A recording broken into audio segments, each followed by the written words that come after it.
వచ్చింది మళ్ళీ చెప్తున్నాను అంటున్నాడు. ఏవాయం అద్య, అద్య అంటే సంస్కృతంలో అంటే ఈ రోజు, అద్య అంటే టుడే, అద్య అంటే నేడు, ఈ రోజున నేను ఈ కలియుగంలో చెప్తున్నటువంటి జ్ఞానం ఎప్పుడో కల్పం క్రితం మళ్ళీ చెప్పినటువంటి జ్ఞానమే మళ్ళీ చెప్తున్నాను అన్నాడు.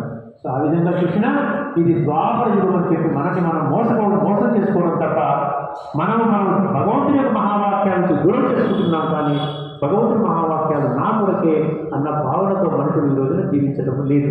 రెండవది. మూడవది ఏంటంటే, మూడవది ఏం చెప్పాను, 5 విషయాల్లో మూడవది ఏం చెప్పాను, ఇది అర్జునుడు అన్న ఒక వ్యక్తికి మాత్రమే సంబంధించిన శాస్త్రము అని చెప్పుకోండి. ఎంతవరకు కరెక్ట్ అని ఆలోచించండి ఒకసారి. నేను అర్జునుడిని కాదు, నేను ద్వాపరయుగానికి సంబంధించిన వాడిని కాదు, నేను యుద్ధంలో పాల్గొనలేదు, నాకు సంబంధం లేదు. అర్జున ఉవాచ 85 శ్లోకాలు ఉన్నాయి. కనీసం అర్జునుడని చెప్పాడా ఇది నాకు సంబంధించిన శాస్త్రం అండి, మీకు ఎవరికి సంబంధం లేదు, నేను యుద్ధం చేయనన్నాను, అందుకని యుద్ధం చేయించడం కోసం అని చెప్పి నాకు ఈ భగవాన్ ఉవాచ 574 శ్లోకాల జ్ఞానం నాకు ఇవ్వడం జరిగింది, మీకు ఎటువంటి సంబంధం లేదు అని చెప్పొచ్చు కదా, ఒక శ్లోకం చెప్పొచ్చు కదా. చెప్పాడు ఎక్కడైనా? భగవంతుడు గీతలో 26 శ్లోకాలలో చాలా శ్రద్ధగా వినండి. భగవంతుడు ఏమంటున్నారు, శ్రద్ధ కావాలి, ఏమంటారు, మీరు ఏమి ఇవ్వదు నాకు, కేవలము నా పట్ల గౌరవం పెట్టండి అంటున్నాడు, శ్రద్ధ పెట్టండి అంటున్నాడు. 4వ అధ్యాయంలో 39వ శ్లోకం. శ్రద్ధావాన్ లభతే జ్ఞానం. చూసారా, మీరు శ్రద్ధ పెడితే నేను జ్ఞానం ఇస్తానంటున్నాడు. శ్రద్ధావాన్ లభతే జ్ఞానం. అందుకని శ్రద్ధ కావాలి భగవంతుడి పట్ల. భగవంతుడు చెప్పిన మహావాక్యాలు ఈ రోజున నేను గీతా జయంతి సందర్భంగా గీతా మందిరంలో సాక్షాత్తు భగవంతుడి మహావాక్యాలు అత్యంత సులభ శైలిలో నేను అర్థం చేసుకునే ప్రయత్నం చేస్తున్నాను. ఈ రోజున గొప్ప అదృష్టవంతమైనటువంటి రోజు, ఈ రోజున నా జీవితాన్ని కంప్లీట్ సమూలంగా మార్చేటువంటి రోజు అనేటువంటి భావనతో మీరు బుద్ధిని తెలుసుకుని కూర్చోండి.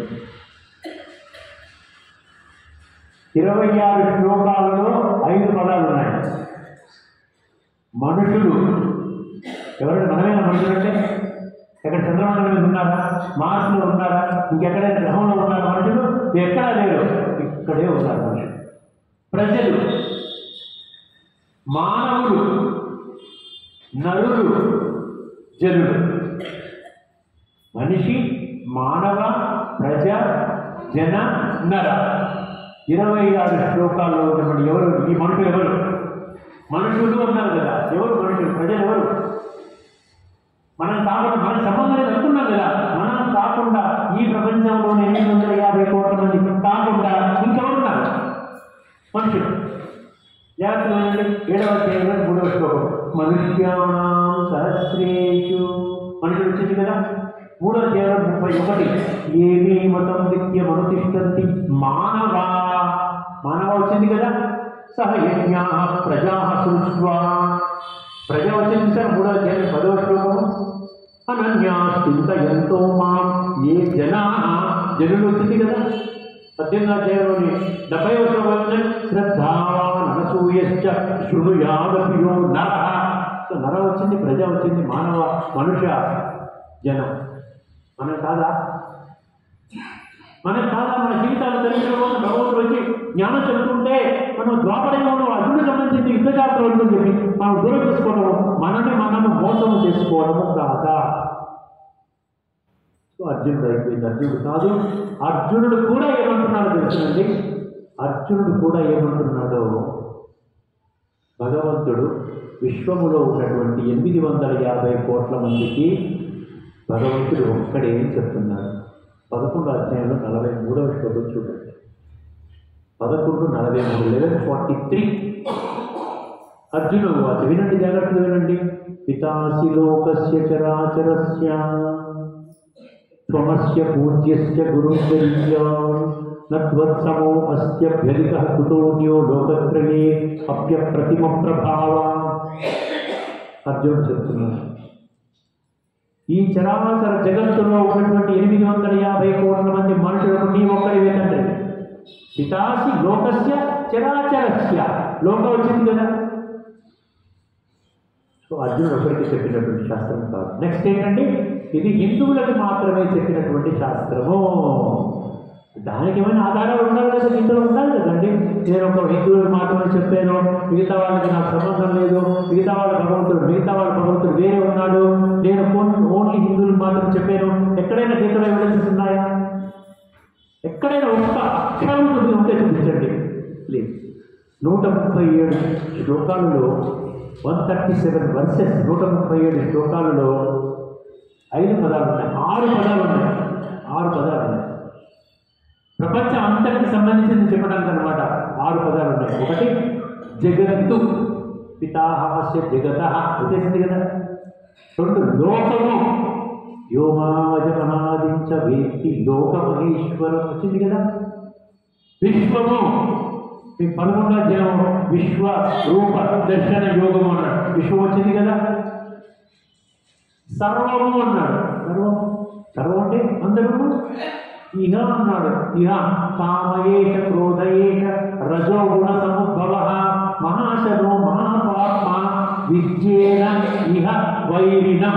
ఇహ అంటే ఈ లోకం, ఇహ అంటే మీరు గూగుల్లో కొట్టండి, ఇహ అంటే దిస్ వరల్డ్ ప్రెసెంట్ వరల్డ్, ఈ లోకము. సో ఇది హిందువులకు చెప్పింది మాత్రమే కాదు. ఇంకొకటి లాస్ట్ ఏంటంటే మనిషి చనిపోయినప్పుడు ఎంతవరకు కరెక్ట్ అండి? దానికి ఏమైనా ఆధారం ఉన్నాయా? బ్రహ్మాండమైన ఆధారం భగవద్గీతలో 10వ అధ్యాయంలో 32వ శ్లోకం. భగవద్గీతలో మామూలుగా మనుషుడు చనిపోయిన తర్వాత ఆత్మ అనే పదం వాడతారండి, అవునా కదా? చనిపోయిన తర్వాత ఆత్మ అన్న పదం వాడతారు. చనిపోయిన తర్వాత వాళ్ళకి వేదాలు గుర్తుకు రావడం లేదు, ఉపనిషత్తులు గుర్తుకు రావడం లేదు, బ్రహ్మసూత్రాలు గుర్తుకు రావడం లేదు, మహాభారతం గుర్తుకు రావడం లేదు, రామాయణం గుర్తుకు రావడం లేదు, వాళ్ళకి భగవద్గీత మాత్రమే గుర్తొస్తుంది. అంటే భగవద్గీతలోనే ఆత్మజ్ఞానం ఉన్నది, అది కారణం అన్నమాట. భగవద్గీతలో ఆత్మజ్ఞానం ఉన్నది, ఆత్మల తండ్రి అయినటువంటి పరమాత్మ జ్ఞానం ఉన్నది.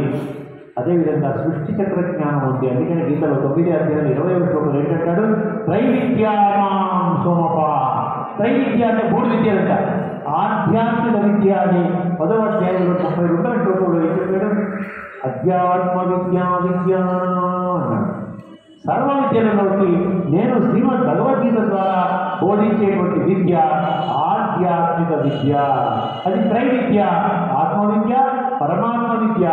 సృష్టి చక్రములో ఆత్మ పరమాత్మ ఏ విధంగా, ఎక్కడ ఏ సమయంలో పరమాత్మ వస్తారో ఆత్మను ఏ విధంగా పరిభ్రమిస్తారు చెప్పే విద్య అధ్యాత్మ విద్యానం. అంటే సర్వ విద్యలు ఎన్ని విద్యలు ఉన్నాయంటే 3 విద్యలు ఉన్నాయి. 3 విద్యలు ఉన్నాయి. ఒకటి ఈ పొట్ట పోషణ చేసుకోవడం కోసం మనం ఉద్యోగం వ్యాపారం చేసే భౌతిక విద్య, ఫిజికల్ సైన్సెస్.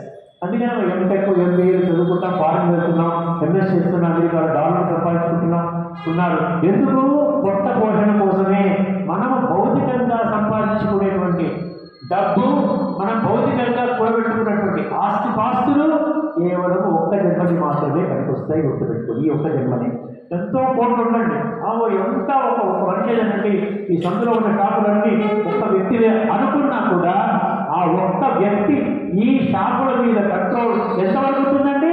కేవలము ఒంటిలో ప్రాణం ఉన్నంత వరకు ఉంటుంది. తర్వాత ఏమి సంబంధం లేదు, భార్య బిడ్డలకు సంబంధం లేదు, వస్తు వైభవాలకు సంబంధం లేదు, వచ్చిన వైడూర్యాలకు సంబంధం లేదు. ఎటువంటి ఇంట్లో ఉన్న బంగారాలు, కార్లు, బిడ్డలు ఏమీ సంబంధం లేదు.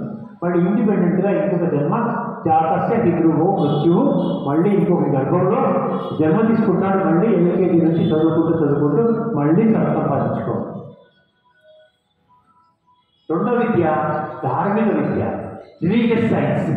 అంటే ఏంటి? ఇప్పుడు మీకు క్రిస్టియన్స్కి బైబుల్ అంటున్నారు, ముస్లిమ్స్కి ఏమో ఖురాన్ అంటున్నారు, అదేవిధంగా గురు గ్రంథ సాహిబ్, ధర్మపాద, ఇవన్నీ ఏదైతే ఉందో ఒక ధర్మాన్ని ఒక గ్రంథం పెట్టుకున్నారు కాబట్టి దాన్ని రిలీజియస్ సైన్స్ అంటారు, ధార్మిక విద్య అంటారు. మూడవది ప్రతి ఒక్కరికి సంబంధించిన విద్య. అంత ఇక్కడే ప్రపంచం అంతా ఇదే అనుకోండి, ఒక్కసారి అనుకోండి. 800 కోట్లు ఇక్కడే ఉన్నారు అందరూ. ప్రతి ఒక్కరిలో ఆత్మ ఉన్నది, గుర్తుపెట్టుకోండి. శరీరము ఆత్మ. మనం చర్చించుకోబోతున్నాం, చిత్రాలు చూపిస్తాను మీకు. శరీరము పోతుంది, ఆత్మ పోదు. ఆత్మ ఉంటుంది. ఈ శరీరం నుంచి ఆత్మ వెళ్ళిపోయిందంటే డెడ్ బాడీ, మృత్యువు పడిపోయింది, ఇంకా లెగదు, లెగవంటే కూడా లెగదు, అందుకని మూసేస్తారు, శ్మశాన వాటికలో కాల్చేస్తారు. అర్థమైందండి. ఇప్పుడు అందరిలో శరీరము, వినాశి శరీరము, అవినాశి ఆత్మ రెండు ఉన్నాయి. చాలా శ్రద్ధగా వినండి. ఇప్పుడు ఎండింగ్లో వస్తున్నాం అనమాట. ఈ చిత్రాలు ప్రారంభిస్తాను మీకు నేను. అంటే రెండు ఉన్నాయి. ఇదే 850 కోట్ల మంది అంటే 850 కోట్ల ఆత్మలు ఉన్నాయి కదండి. 850 కోట్ల ఆత్మల గురించి ఆత్మ విద్య, సర్వాత్మలకి తండ్రి ఒక్క పరమాత్మ, ఆయన కూడా ఆత్మనే, పరమాత్మ కూడా ఆత్మనే. శరీరం కూడా, శరీరం కుడిపోయి దాని గురించి మనం పట్టించుకోకర్లే. అవినాశి ఆత్మ, ఇది వజ్రము, ఇది పెట్టి మాత్రమే, ఇది వజ్రము, ఆత్మ వజ్రము, ఆత్మ అవినాశి. అందుకని చనిపోయిన వ్యక్తి దగ్గర తన దగ్గర ఒక జ్యోతి పెడతారు, ఆత్మ జ్యోతి అంటాం. అది ఆ శరీరాన్ని కాల్చేంత వరకు ఆ జ్యోతిని అలా ఉంచుతారు, ఎందుకంటే పర్మనెంట్ జ్యోతి వెళ్ళిపోయింది. అర్థమైందండి. ఎందుకంటే భగవంతుడు ఏమంటున్నాడంటే, ఏం చెప్తున్నాడంటే భగవంతుడు, ఆత్మ విద్య సర్వాత్మలకి ఒకే ఒక తండ్రి కాబట్టి వసుదైవ కుటుంబకము. ఈసారి వసుదైవ కుటుంబం వచ్చేసింది, సర్వమానవ సోదర భావం, యూనివర్సల్ బ్రదర్హుడ్ వచ్చేసింది. ప్రపంచంలో ఉన్న వాళ్ళందరికీ సర్వే జన సుఖిలో భవంతు. అందుకనే ఆత్మ ఆత్మ భాయి భాయి అంటాం కదండి. హిందూ ముస్లిం సిక్కు ఇసాయి ఆఫీస్లో భాయి భాయి, ఆత్మ అనుకుంటేనే మనకు ఆ సోదర భావం వస్తుంది. మీరందరూ ఆత్మ అనుకున్నాను కాబట్టి, నేను ఆత్మ అనుకుంటున్నాను కాబట్టి, నా తోటి సోదరాత్మలు కోడాల్లో ఉన్నటువంటి వాళ్ళకు కూడా ఈ సందేశం ఇవ్వాలి అని చెప్పి నేను నా ఖర్చులతోనే నేను వచ్చానండి. అర్థమైందండి. మీ నుంచి ఏం ఆశించింది రాలేదు. అందుకనే సర్వే జన సుఖినో భవంతు, లోకా సంస్థ సుఖినో భవంతు, ఈ సోదర భావం వసుదైవ ఇవన్నీ ఎక్కడి నుంచి వచ్చింది? ఆత్మ అనుభవం చేస్తేనే మీకు అర్థమవుతుంది. ఆధ్యాత్మిక జ్ఞానం అంటే ఒకే ఒక్క జ్ఞానము, విశ్వాత్మలందరికీ ఒకే ఒక్క జ్ఞానం అన్నమాట. పరమాత్మ ఒక్కడే తండ్రి, ఆ జ్ఞానం కూడా ఆధ్యాత్మిక జ్ఞానం అందరికీ ఒకటే, యూనివర్సల్. ధార్మిక విద్య అంటే రకరకాలుగా, ఎన్ని ధర్మాలు అన్ని ధర్మాల విద్య ఉంది. భౌతిక విద్య అంటే మీరు బీకామ్, నేను బీకాము, మీరేమో బీఎస్సీ కావచ్చు, ఇంకోరు ఎంటెక్ కావచ్చు, ఇంకోరు ఎంఎస్సీ కావచ్చు, ఎంబీఏ కావచ్చు, ఎవరు విద్యలు వారివి. అర్థమైందండి. కొంతమంది ఏమి చదువుకోకపోయినా మంచి వ్యాపారం పెట్టి పోటానికి ఒక గడుస్తున్నారు. సో ఉద్యోగం, వ్యాపారం ఎవరికి వాళ్ళది. కానీ ఆత్మ అందరిలో సమానము, అందరికీ తండ్రి ఒక్కడే, పరపిత పరమాత్మ. ఆయన జ్యోతి స్వరూపము, ఆత్మ కూడా జ్యోతి స్వరూపము. అందుకని ఆధ్యాత్మిక విద్య 10వ అధ్యాయంలో 32వ శ్లోకం చెప్తున్నాడు. ఇప్పుడు మనం అర్థం చేసుకోవాల్సింది ఏంటంటే, భగవద్గీతలో నెక్స్ట్ స్టెప్ అనమాట. భగవద్గీతలో 2 మహామంత్రాలు ఇవ్వడం జరిగిందండి. 2 మహామంత్రాలు ఇచ్చారు గురువులు. ఈ రోజున మహామంత్రాలు ఇస్తున్నారు కదా, గురువులు మంత్రాలు ఇస్తున్నారు కదా. ఇక్కడ గురువులు ఏం చెప్తారంటే, ఆ మహామంత్రం తీసుకున్న తర్వాత ఆ మంత్రాన్ని ఎవరికి చెప్పకూడదు అంటున్నారు. అంటారు కదా, ఎవరికి చెప్పకండి, సీక్రెట్గా పెట్టుకోండి. అదే మహామంత్రం తిరిగిస్తారు చెప్పకండి, తిరిగిస్తారు చెప్పకండి, వారికి ఇస్తారు చెప్పకండి, తిరిగిస్తారు. అందరిలో ఉన్న మంత్రం ఒకటే, కానీ చెప్పకూడదు, చెప్తే ఈ మంత్రం పనిచేయదు అంటారు. కానీ భగవంతుడు 2 మహామంత్రాన్ని అందరికి చెప్పండి అంటున్నాడు. అందరికి చెప్పండి అంటున్నాడు. ఏమిటండి 2 మహామంత్రాలు? 1 మన్మనాభవ, 2 మామేకం శరణం ప్రజ. మన్మనాభం అంటే 9:34, 18:65. మన్మనాభవ మద్భక్తు మధ్యాజీ మాం నమస్కురు మామే వైశ్యసి యుక్త్వైవమాత్మానం మత్పరాయణ. అంటే అర్థం ఏమిటండి? మన్మనాభం అంటే అర్థం ఏంటి? మన్ అంటే మనసు, మన అంటే నాయందు, భవ అంటే ఉంచు, నీ మనసు నాయందు ఉంచు. అంటే పరమాత్మని మనం అనుభవం చేయాలి అంటే మనసు ద్వారా అనుభవం చేయాలి, శరీరము ద్వారా కాదు. శరీరం వినాశి, శరీరం అనేది భౌతికము, పరమాత్మ అభౌతికము. పరమాత్మ ఆత్మస్వరూపంలో ఉన్నాడు, మనం కనెక్ట్ కాలేకపోతున్నాం. పరమాత్మ గుణాలు, శక్తులు మనలో రావటం లేదు. 2వ మహామంత్రం మామేకం శరణం ప్రజ. ఏమిటంటే ఆ శ్లోకం ఎవరు చెప్తారు? 18వ అధ్యాయంలో 46వ శ్లోకం. సర్వధర్మాన్ పరిత్యజ్య మామేకం శరణం వ్రజ సర్వపాపేభ్యో మోక్షయిష్యామి మా శుచః. మాం ఏకం శరణం ప్రజ అన్నాడండి. ఇప్పటి వరకు మనం గుర్తించాలి, ఈ సత్యాన్ని గుర్తించాలి. నన్ను ఒక్కడి శరణు మాత్రం పొందండి అంటున్నాడు. ఎందుకంటే అందరి శరణు పొందారు కదా. గురువుల శరణు పొందారు, దేవి దేవతల శరణు పొందారు, ఋషులు మునులు ఈ సాధువులు సన్యాసులు వాళ్ళ శరణు పొందారు, ధర్మపితర సన్యాసులు శరణు పొందారు. ఎక్కడ ఎలా ఉన్నారు అలాగే ఉన్నారు. అలాగే కూడా ఇంకా దిగిపోతూ ఉన్నారు. అందుకని భగవంతుడు ఏమంటున్నాడు, సర్వధర్మాన్ని పరిత్యజ్య మామేకం శరణం ప్రజ. ఎందువలన ఏం చేస్తారంట, అహం త్వా, అహం అంటే నేను, త్వా అంటే నీవు, అహం త్వా సర్వ పాపేభ్యో, నీవు చేసిన జన్మలుగా చేసిన పాపాలన్నీ కడిగిస్తాయి. ఎవరైనా చెప్పేవాళ్ళు ఉన్నారా అలా ఈ రోజున? ఎవరన్నా ఏ సాధువు స్వరూపం చెప్తారా, ఏ దేవతా స్వరూపం చెప్తారా, ఏ ధర్మస్థాపకుడు చెప్తారా? ఎవరు చెప్పలేదు. నీ పాపాలు నేను కడుగుతాను, నీ పాపాలు నాకు కావాలి, నీకు దివ్య గుణాలు. ఎవరు చెప్తారు? ఎవరు చెప్పలేదు. రెండో మహామంత్రం. సరే, ఇప్పుడు మహామంత్రం మన్మనాభం ఎలాగో మనం జీవితంలో చేయాలో సమయం తీసుకొని కార్యక్రమాలు ముగించుకుందామండి. చాలా శ్రద్ధగా ఉండండి. శ్రద్ధావానుభూతి జ్ఞానం. నేను హైదరాబాద్ నుంచి వచ్చాను కదా, మీరంతా శ్రద్ధగా వింటున్నారు కదా, కొంచెం సమయం ఇస్తారు కదా నాకు. ఇప్పుడు చిత్రాల ప్రారంభం చేస్తున్నాను. మన్మనాభం అంటే నీ మనసు నా యందు ఉంచు. అసలు నువ్వెవరో తెలుసునా? నేనేమనుకుంటున్నావు? నువ్వు అంటూ అలా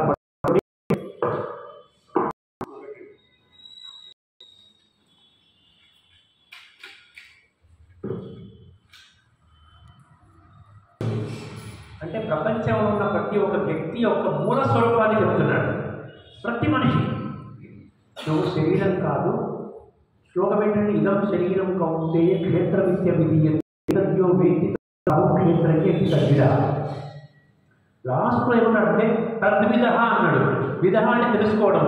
ఏం తెలుసు? ఎవరు తెలుసుకుంటారంట? తత్వము తెలుసుకున్న వాళ్ళు మాత్రమే ఈ సత్యాన్ని గ్రహిస్తారు. శరీరము కాదు. పొలము యజమాని. క్షేత్రం అంటే పొలం అండి. క్షేత్రజ్ఞుడు అంటే పొలము యజమాని. ఇద్దరు వేరు వేరుగా ఒకటేనా చెప్పండి. పొలం యజమాని ఏమంటాడు? నేను పొలం అంటాడా? ఇది నా పొలం అంటాడా? ఇది నా పొలము అంటాడు. ఇది 100 ఎకరాలు నా సొంతండి. కోలారులో 10 ఎకరాలు నేను ఏమంటారు ప్యాడీ వేస్తున్నాను, 10 ఎకరాలు కాయగూరలు వేస్తున్నాను, 10 ఎకరాలు ఇంకోటి వేస్తున్నాను అంటాడు. ఇది నా పొలం అంటాడు. అందుకని మనం కూడా ఇది నా శరీరం అంటారు. నా ఒంట్లో బాగోలేదు అంటారు. ఎవరైనా నేను ఒంట్లో బాగోలేదు అంటారా? నేను కడుపు నొప్పి అన్నారా? నా కడుపు నొప్పి, నా నడుము నొప్పి, నా మోకాళ్ళ నొప్పి, నా గుండెకి బైపాస్ సర్జరీ. నీవెవరు? దానికి సమాధానం లేదు. నీవు ఆత్మవి. నీవు ఒక సూక్ష్మ శక్తిని. ఎక్కడైతే కింద పెట్టుకుంటారు చూసారా, ఇక్కడ ఉంటుంది ఆత్మ నివాస స్వరూపం. అందుకని చూసారా ఇక్కడ 1,00,000 రూపాయల పట్టుచీర కట్టుకుంది ఈవిడ. ఎంఆర్ఐ స్కానింగ్ పెట్టి ఏమొచ్చిందండి చూడండి. ఈయన చాలా బ్యూటిఫుల్గా ఉన్నాడు, కార్మిక వేసుకున్నాడు, టై కట్టుకున్నాడు. ఈయన పెడితే అలాగే వచ్చింది. వీళ్ళు అందం చూసారు, ఎంత అందంగా ఉన్నాడు మనిషి. ఈయన పెడితే ఇలా వచ్చింది. ఈ అమ్మాయి మిస్ యూనివర్స్ ఇలా వచ్చింది. మొత్తం శరీరాన్ని మిషన్లో పెడితే ఇలా వచ్చింది. ఈ రోజున మనం ఇది చూస్తున్నాము. క్షేత్రం అంటే శరీరం. శరీరాన్ని మనము క్షీణించుకుంటే లాభం లేదండి. కొంతమంది ఉంటారు కదా, అందరూ వెళ్ళిపోయారండి, గాలి కూడా తీసుకుని బతుకుతున్నారు 10 సంవత్సరాల పాటు. దానివల్ల లాభం లేదు. కేవలం ఒక అరటిపండు మాత్రమే తింటాడు 10 సంవత్సరానికి ఒకసారి, లాభం లేదు. శరీరాన్ని క్షీణించుకుంటే ఏమి లాభం లేదు. ఆత్మజ్ఞానం ఉండాలి. అందుకనే ఈయన ఇక్కడ చూపించడం జరిగింది. శరీరము వేరు, ఆత్మ వేరు అని స్పష్టంగా చెప్పాలి. 13వ అధ్యాయంలోని 1వ శ్లోకము. శరీరం కౌంటేయ. క్షేత్రం అంటే ఆత్మ, క్షేత్రం అంటే పొలం. నెక్స్ట్ సంయాతి నవాని దేహి అన్నాడు. దేహి అంటే ఆత్మ అండి, దేహ అంటే శరీరం అండి. ఏమంటున్నాడు? మలిన వస్త్రాన్ని తీసివేసి, మలిన వస్త్రాన్ని, మురికి వస్త్రాన్ని తీసివేసి కొత్త వస్త్రాన్ని ఎట్లయితే వేసుకుంటున్నాడు చూశాడు కదా. ఇక్కడ ఈ వస్త్రాన్ని వేసి ఇది తీసేసాడు, మంచి వస్త్రం వేసుకున్నాడు. చూశాడు? అదే విధముగా ఆత్మ ఈ శరీరాన్ని విడిచిపెట్టినప్పుడు మళ్ళీ శరీరం తీసుకుంటుంది. తస్మాత్ జాగ్రత్త, కబడ్డార్ అంటున్నాడు భగవంతుడు. ఎందుకు చెప్తున్నాడు తెలుసునండి? ఈ జ్ఞానము మీ జీవితం అంతా ఈ ఒక్క శరీరం కోసం పెట్టేస్తున్నారు. కొట్టుకోవటము, వాచుకోవటము, పడుకోవటము, తాగడము, ఎంజాయ్ చేయడం కోసం టీవీ చూస్తారు, సీరియల్స్ చూస్తారు, అత్తా కోడలు కొట్టాట చూస్తారు, ఇవన్నీ చేస్తున్నారు కదా. ఒక్క జీవితానికే మీరు ఒక 24 hours 24 గంటలు పెట్టేస్తుంటే తదుపరి జన్మ ఎట్లా ఉండాలి ఎప్పుడైనా ఆలోచించారా అంటున్నారు. మళ్ళీ జన్మ ఉండాలి కదా, మళ్ళీ జన్మ ఉంటుందని చెప్పినాడు కదా. చూడండి, తల్లిగారిలో నుంచి బిడ్డ వచ్చాడు, బిడ్డ వాళ్ళకి ముసలివాడైనాడు, మళ్ళీ 2 కర్ర మీద పడుకున్నాడు. అందరూ పడుకోవాల్సిందే, ఇక్కడ ఎవరు ఏమీ లేదు, నేను పడుకోనండి, అందరూ పడుకోవాల్సిందే. కానీ పడుకుందనే తెలియదు, మనం చూస్తాం. ఆయన వెళ్ళిపోయి ఇంకో శరీరంలో వెళ్ళిపోయాడు, ఆయన ఎక్కువ జన్మ వెళ్ళిపోయాడు, వెళ్ళిపోయాడు, ఇంకో తల్లిగారిలో వెళ్ళిపోయాడు, జన్మనిచ్చింది, అక్కడ పెరుగుతున్నాడు. జాగ్రత్త హిందువు మృత్యు. ఇప్పుడు విషయం ఏంటంటే నెక్స్ట్ జన్మ మంచి జన్మ ఉండాలి కదా. కొంతమంది టాటా బిర్లా, అదాని ఇంట్లో పుడుతున్నారు, గొప్ప గొప్ప వాటిలో పుడుతున్నారు. కొంతమంది రోడ్డు మీద అడుక్కునే వాళ్ళ ఇంట్లో పుడుతున్నారు కదా. నీకు ఈ జన్మ కావాలన్నా ఆ జన్మ కావాలా? దానికోసం నువ్వేమి ఆలోచించినావా? ఏదైనా పురుషార్థం చేస్తున్నావా? బుద్ధి నేత్రాన్ని తెరవడి నాయన, మీకు అర్థమవుతుంది. అందుకనే జ్ఞానం చెప్తున్నా. వస్త్రం మార్చుకున్నట్టుగా శరీరం మార్చుకుంటుంది. మార్చుకున్న కొత్త శరీరం ఎట్లా ఉండాలి? జరీ సిల్క్ శరీరం ఉండాలి, కత్తెలు చిరిగిపోయిన శరీరం కాదు. కాళ్ళు లేకుండా, కళ్ళు లేకుండా, బుద్ధి మందగించి, డిప్రెషన్లో ఉండి, మధ్య భ్రమించి, మీరు ఆసుపత్రిలో వెళ్ళండి, మెంటల్ ఆసుపత్రికి వెళ్ళండి, లేకపోతే రోడ్డు మీద అడుగుతున్న వాళ్ళు చూడండి, ఎట్లా బ్రతుకుతున్నారు చూడండి ఒకసారి. ఆ జన్మ నాకు దొరికితే అమ్మ బాబోయ్, నేను మంచి జన్మ తీసుకోవాలి ఇప్పుడు ఆలోచించారా? అందుకనే శరీరం యొక్క వినాశి శరీరం గురించి చెప్తున్నాను. పడేది కదా. ఇందంతి శస్త్రాణి నయనం దహతి పావక జగనం క్లేదయంత్యాపో శోషయతి మారుత. శరీరాన్ని ముక్కలు చేయొచ్చు, కానీ ఆత్మని 2 ఆత్మలుగా ఒక ఖడ్గము చేత ఖండించలేవు. కత్తితో శరీరాన్ని కొట్టచ్చు, తల ఖండించేసి పడేస్తారు, కాళ్ళు నడవచ్చు, కడుపు నడవచ్చు, ఏమైనా చేయొచ్చు. కానీ ఆత్మని 2 ఆత్మలుగా చేయొచ్చా? అగ్ని చేత సంస్కారం చేస్తారు, శరీరాన్ని బూడిద చేస్తారు. ఆత్మని బూడిద చేస్తారా? మాయం చేస్తారా? చేయలేదు. శరీరాన్ని రోజు 3 సార్లు స్నానం అని కడుక్కుంటున్నారు, కానీ ఆత్మని కడుగుతారా? ఆత్మలో ఉన్న కుళ్ళు పోతుందా? పాపాత్మ అంటున్నాం కదా, ఆ పాపం పోయి పుణ్యాత్మక తయారు కావాలి కదా, చేయలేదు.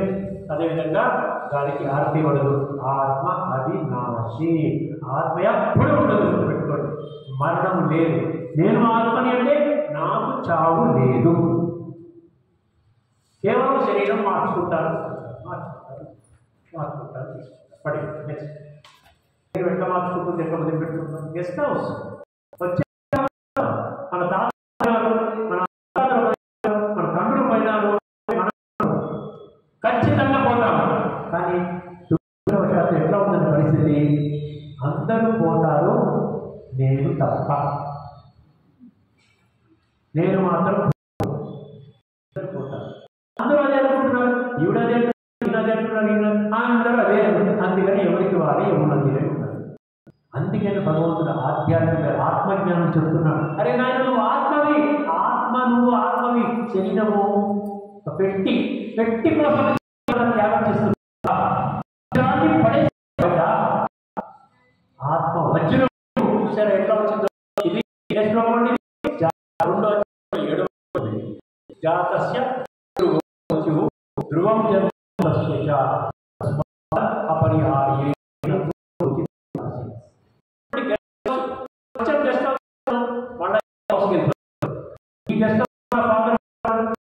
మామగారు, పిల్లలు, వీళ్ళంతా జిట్టు వస్తారు.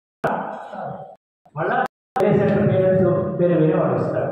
అదేవిధంగా ఇక్కడ చూడండి, పక్షి గుట్టకి వచ్చింది, ఇంకో గుట్టుకు వెళ్ళిపోతుంది. ఆ గుట్టు తీసేసామనుకోండి, ఇంకో గుట్టు తయారు చేసుకుంటుంది. ఇక్కడ ఏం చూపించారు చూడండి, ఇగో బిడ్డ, మళ్ళీ ముసలివాడు, మళ్ళీ శరీరం. ఈ విధంగా పుట్టినవాడు మరణిస్తాడు. ఖచ్చితం ఒక 5 నిమిషాల ముందు చెప్తాడు. చెప్తే కొన్ని సీక్రెట్స్ నా కుటుంబంలో పంచుకుంటాను. నేను ఇంట్లో బంగారం పెట్టాను, ఎవరికి చెప్పలేదు, పోతున్నాను, ఇంకా అసలు పెద్దలు కూడా వస్తున్నాడు, ఇక్కడ 5 కిలోలు బంగారం పెట్టినాను, లేకపోతే ఒక సైట్ కొన్నాను, ఇప్పుడు తినకుండా ఆ సైడ్ కాగితాలు పెట్టారు తీసుకోండి. అందుకనే చూసారా ఈ రోజున భూమి తవ్వుతుంటే బంగారం దొరికింది అంటారు. ఎందుకంటే వాడు బంగారం పాతి పెట్టేశారు భూమిలో. చెప్పలేదు కానీ బిడ్డలు చెప్పలేదు. ఛాన్స్ ఎక్కడుంది, యమధర్మరాజు వస్తే కాసం పెట్టాడు, టక్కులా ఇచ్చాడు క్లోజ్. అరే రాత్రి బాగానే ఉన్నాడండి, తెల్లారు మార్నింగ్ అర్లీ మార్నింగ్ 2 o'clockకి గుండెపోటు వచ్చింది, పోయాడు. ప్రపంచంలో ఇప్పటి వరకు పోయిన వాళ్ళు ఒక్కరికి కూడా అండి, అమెరికా ప్రెసిడెంట్ కానివ్వండి, టాటా బిర్లా అంబానీ కానివ్వండి, ఒక్క క్షణం ముందు కూడా యమధర్మరాజు ఫోన్ చేసి నేను పట్టుకుపోతున్నానని చెప్పాడా? చెప్పలేదు. అందుకనే భగవంతుడు అంటున్నాడు. ఇప్పుడు చూడండి, ఇది శరీరం అనేది చాలా విలువైనదండి. ఆరోగ్యం మీద ఫోకస్ చేస్తున్నాడు భగవంతుడు. మనం బాగుండాలి, సంబంధాలు బాగుండాలి, శరీరం ఆరోగ్యం పెట్టుకోండి. ఎంత చక్కటి నాలెడ్జ్ ఇస్తున్నటువంటి శరీరం అనేది ఒక యంత్రము, ఒక కర్మాగారం అంటున్నాడు. యంత్రములో ఏది ముఖ్యమండి? ఇంజిన్. కార్లో ఇంజిన్ ముఖ్యము, మన శరీరంలో కూడా ఇంజిన్ ముఖ్యము. అందుకని కాన్సెప్ట్ చెప్పాడు చూసారా, ఈ గుండె అనేది ముఖ్యం. ఈ గుండె పంప్సెట్ అయితే మనం 5 గంటలు 4 గంటలు పనిచేసి మనం ఆపేస్తాం. గుండెని ఎంతకాలం బట్టి ఆపుతామని చెప్పండి, ఎవరు చెప్తారు? మేడం మీరు చెప్పండి. ఆపకూడదు అంటారా? ఆపితే ఏమవుతుంది? అయిపోయింది. Lub dub lub dub lub dub lub dub lub dub lub dub lub dub dub lub dub.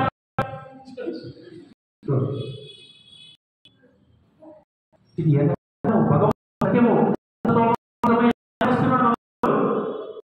ఇది అసత్యము, ఇది సత్యం. ఆత్మసత్యం, శరీరము సత్యము, అనిత్యము. అందుకని ఇది పనిచేయాలి. తినే ఆహారం కిడ్నీస్ ఫిల్టర్, కెమెరా, ఈ ముక్కు సెంట్ బాటిల్ అన్నాడు, మైక్ అన్నాడు, ఏమండి మైక్ అన్నాడు, గంట అన్నాడు, 5 గంటలు అన్నాడు కూడా అంటున్నాడు. చూడండి, అన్నాడు, ఇది కొలిమి అన్నాడు. అదేవిధంగా చిన్న ప్రేగుడు చెట్టు ఇదన్నాడు, పెద్ద ప్రేగుడు ఏమన్నాడు, చెత్త ఉంటాయి. అర్థమైందండి? ఇక్కడ చూసారా, చిన్నవాడు బాల్యం, యవ్వనము, వృద్ధాప్యం. అందుకే ఎందుకు ఈరోజు ఆరోగ్యం పాడవడం సార్ చాలా ఈజీ అండి. ఆరోగ్యం ఎందుకు పాడవుతుంది అంటే ఈ శరీరము నాది అనుకోవటం లేదు, ఈ శరీరానికి యజమాని నేను అనుకోవటం లేదు. ఇప్పుడు కారు మీరు కొనుక్కున్నారు, ₹1 కోటి కారు కొనుక్కున్నారండి. మీరు అలా ఒకసారి ఊరిలేరు, చెన్నైయో బెంగళూరులో తిరుపతి పోయి వచ్చారు. ఏం చేస్తారు? మీరు క్లీన్ చేసుకుంటారు. ఎందుకంటే క్లీన్ చేసుకుంటున్నారంటే ఎవరో చెప్పారంటే కారణంగా ఇది నా కారు అండి. ఎప్పుడైనా మీరు ట్యాక్సీ కార్ క్లీన్ చేసిండ్రా? పొరుగింటి కార్ క్లీన్ చేశారా? ఏమంటే మీ కార్ క్లీన్ చేయడానికి వచ్చామండి, నేను నా భార్య పిల్లలు వచ్చాము, మీ కార్ క్లీన్ చేస్తామంటే మీరు పిచ్చోడు అంటారు. సొంత ఇళ్ళని ఎంత బాగా చూసుకుంటారు మీరు? అద్దె ఇళ్ళని ఏం చేస్తారు? గోడ పేరు ఉండి గోడకు పాటిస్తారు. ఇది నా సొంత దేహం అనుకోవడం లేదు. రోజున యజమాని అనేది మన గుర్తింపు పోయింది. అందుకని ఏమిచ్చాడు ఇక్కడ? యజమాని తనాన్ని గుర్తించండి. ఇప్పుడు చిత్రాలు నాకేంటే చెప్పవలసిన, హైదరాబాద్ నుంచి వచ్చాను కదా, చెప్పవలసిన ముఖ్యమైన విషయాలు చెప్పాలి కదా అని నేను చెప్తున్నాను. ఇప్పుడు చూడండి, 3వ అధ్యాయం 35వ శ్లోకం అండి. స్వధర్మము, పరధర్మము. ఏ గీతా పుస్తకంలో కూడా కరెక్ట్గా విశ్లేషణ చేయలేదండి. కానీ పరమాత్మ ఏం చెప్తున్నారంటే స్వధర్మము అంటే ఆత్మధర్మం అంటున్నారు. నేను ఆత్మని అంటే స్వధర్మంలో ఉన్నట్టు, నేను దేహం అనుకుంటే పరధర్మంలో ఉన్నట్టు. దేహం అంటే పర అంటే వస్తుంది పోతుంది పరాయి. శరీరం నేను ఆత్మని అంటే స్వధర్మం. అందుకని స్వధర్మంలో ఉంటే చూడండి ఎట్లా ఉందో. స్వధర్మంలో ఉంటే ఎలా ఉందో చూడండి ఒకసారి. ఇక్కడ చూడండి, స్వధర్మంలో ఉంటే ఇది స్వధర్మము, పవిత్రత, ఏముందండి, శాంతి, సుఖము, సంతృప్తి. ఏమండి చివరికి ఎట్లా ఉందండి? ఆరోగ్యం. చూసారా? స్వధర్మంలో ఉంటే ఆరోగ్యం, లేకపోతే మన బీపీ షుగర్లో ఉంటే తగ్గవండి. మీరు స్వధర్మంలో రండి, నిత్యం అభ్యాసం చేయిస్తారు. బ్రహ్మకుమారిస్లో ఆత్మ అభ్యాసం చేయిస్తారు. నేను ఆత్మని మ్యూజిక్ పెట్టి కామెంటరీ పెట్టి చేపిస్తారు. ఒక 15-20 డేస్ 1 మంత్లోనే మీకు కాస్త ఆత్మానుభవం అవుతుంది అనమాట. ఈ విధంగా ఒక 30 లక్షల మంది అనుభవం చేస్తున్నారు. ఈ రోజున 150 దేశాలు ఉన్నవాళ్ళు అనుభవం చేస్తున్నారు. రకరకాల మతాలు, కులాలు, జాతులలో ఉన్నవాళ్ళు చేస్తున్నారు. ప్రతి ఒక్క మనిషి ఆత్మ ఉంది ఇక్కడ ఒట్టు పెట్టుకున్నటువంటి పరిస్థితి. అందుకని ఇక్కడ చూసారు, దీనికి అగెనిస్ట్ ఇక్కడ ఆత్మాభిమానము, ఇది దేహాభిమానం. యోగి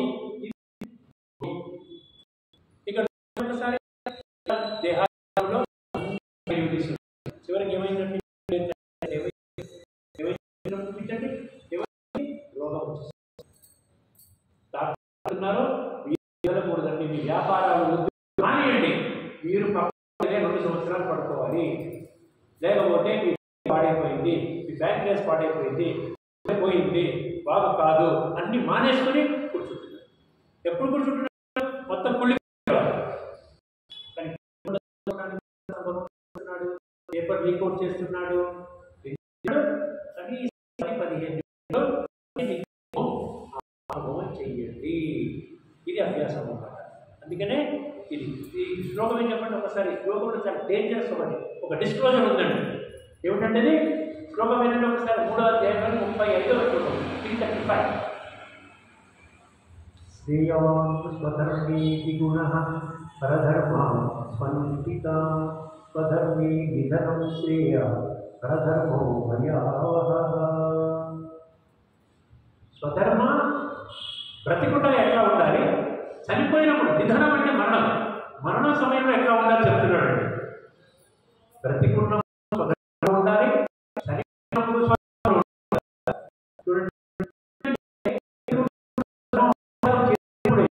చనిపోయినప్పుడు ధర్మంలో ఉండగలుగుతాం. స్వధర్మం ఎలా వస్తాం? ప్రాంతంగా అభ్యాసం చేయకపోతే ఎలా వస్తామండి? అందుకని 8వ అధ్యాయంలో 6వ అధ్యాయం అంటాడు అభ్యాస యోగ యుక్తేన అంటాడు. అభ్యాసం చేయాలి. దానికోసం నేను స్థానిక బ్రహ్మవర్గానికి రావాల్సింది. వేరే మార్గం లేదు, షార్ట్కట్ లేదు, ఎవరు చెప్పరు. పరమాత్మ స్వయంగా స్థాపన చేసినటువంటి సంస్థ. అక్కడ ఏమి చెప్పరు, మీ దగ్గర రూపాయి కూడా అడగరు. అక్కడ ఆధ్యాత్మిక జ్ఞానం, ఆత్మజ్ఞానము, పరమాత్మ జ్ఞానము, రాజయోగము ఎలాగ పరమాత్మతో కనెక్ట్ చేసుకోవాలి మనకి చెప్తారు. అర్థమైందండి? అందుకనే ఇక్కడ చేస్తే ఈ విధంగా ఇది అవాయిడ్ చేసుకోవాలి. ఇక్కడ మనం ఆరోగ్యంగా నిరంతరం ఉండాలి. చనిపోయే స్టేజ్లోనంట ఒకవేళ కానీ ఆత్మ స్టేజ్లో లేకపోతే, ఆత్మ అనుభవ స్టేజ్లో లేకపోతే భయంకరమైన మృత్యు ఉంటుందండి. భయంకరమైన మృత్యు. స్వధర్మే నిధనం శ్రేయ పరధర్మో భయావహః. ఎందుకు భయంకరంగా ఉంటుంది ఆలోచించండి. ఎందుకు భయంకరంగా చెప్పుకోదాం? ఎందుకంటే మన జీవిత కాలము దేహభ్రాంతిలో అవన్నీ డబ్బు సంపాదన, ఆస్తుల సంపాదన ఇవన్నీ ఇట్లా పెట్టుకుని కూర్చున్నాం మనం. ఒక్కసారి విడిచిపెట్టాలా? అయ్యో ఇవన్నీ విడిచిపెట్టాలా?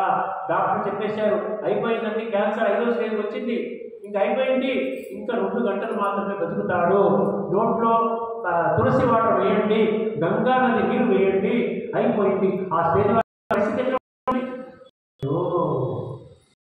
ఇదంతా కంట్రోల్, ఈ పిల్లలకి వాటి మీద కంట్రోల్ పోతుందా? దేని మీద కంట్రోల్ లేదా? నీ చివరికి నీ శరీరం మీద కూడా కంట్రోల్ లేదు. నీ శరీరం మీద కూడా నీ కంట్రోల్ ఉండదురా నాయన. నువ్వు ఒంటరి ప్రయాణం చేస్తావు, అందుకని భయపడతావు. ఇప్పుడు 2 వ్యక్తులు ఉన్నారండి. 2 వ్యక్తులు. ఈయన ఆస్తిపాస్తుల మీదనే పెట్టుకున్నాడు కానీ ఆత్మజ్ఞానము 0. ఈయన ఇంకా వర్తిస్తాడు. ఈయనకి ఆస్తిపాస్తులు లేవు కానీ ఆత్మజ్ఞానం ఉన్నది. ప్రతినిత్యము ఆత్మజ్ఞానము, పరమాత్మ జ్ఞానం అనుభవం చేస్తాడు. 2లో ఎవరు గొప్పవాడు? ఎవరు గొప్పవాడు చెప్పండి. ఈయననా ఈయననా? ఈయన గొప్పవాడు. అదే చెప్తున్నాడు. శ్రేయ అంటే శ్రేయస్సు, స్వధర్మంలో ఉన్నవాడు శ్రేయస్సు. విగుణ అంటే వాడు పెద్ద జాబ్ లేదు, ఏదో 10,000 సంపాదించుకుంటున్నాడు, చిన్న వ్యాపారం చేసుకుంటూ, వాడికి భార్య పిల్లలు ఉన్నారు, కానీ పరివారం మొత్తం భార్య పిల్లలు అందరూ కూడా ప్రతినిత్యం బ్రహ్మకుమారి సెంటర్కి వచ్చి వాడు చెప్పే జ్ఞానం విని ఆత్మనుభవం చేసుకుంటూ చాలా క్లియర్గా ఉన్నాడు. ఆత్మ అవినాశి, శరీరము వినాశి. నేను వెళ్ళిపోతున్నాను, ఏం పర్వాలేదు, ఈ శరీరం వెళ్ళిపోతే నేను ఆత్మ చింతనలో వెళ్ళిపోతాను అంటాడు. అక్కడ పరమాత్మ ప్రత్యక్షమవుతాడు, రిసీవ్ చేసుకుంటాడు. భగవంతుడు రిసీవ్ చేసుకుంటాడు. అందుకని స్వధర్మే నిధనం శ్రేయ అన్నాడు. స్వధర్మం ఉన్న శరీరాన్ని విడిచిపెడితే అంతకంటే అదృష్టవంతుడు కాదుగా నాయన. అందుకని స్వధర్మం ఉండడానికి అభ్యాసం చెయ్యి అంటాడు. తీసాము ఇంకొకటి. నేను నీ మాట వినను భగవంతుడా, నీ అవసరం లేదు, నాకు నీ జ్ఞానం అవసరం లేదు, కేవలం నేను పక్కన పాలన చేసుకుంటా, ఏదైతే కానివ్వండి, తర్వాత నేను ఎక్కడ వచ్చినా పర్వాలేదు, నాకు ఏమి పర్వాలేదు అనుకున్నవాడు ఇక్కడ ఉంటాడు.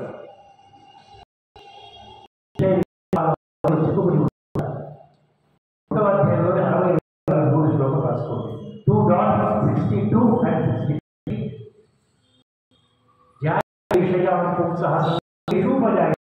సంజాయతే కామ కామ క్రోధోభిజాయతే. అసలు ఏమంటున్నాడు?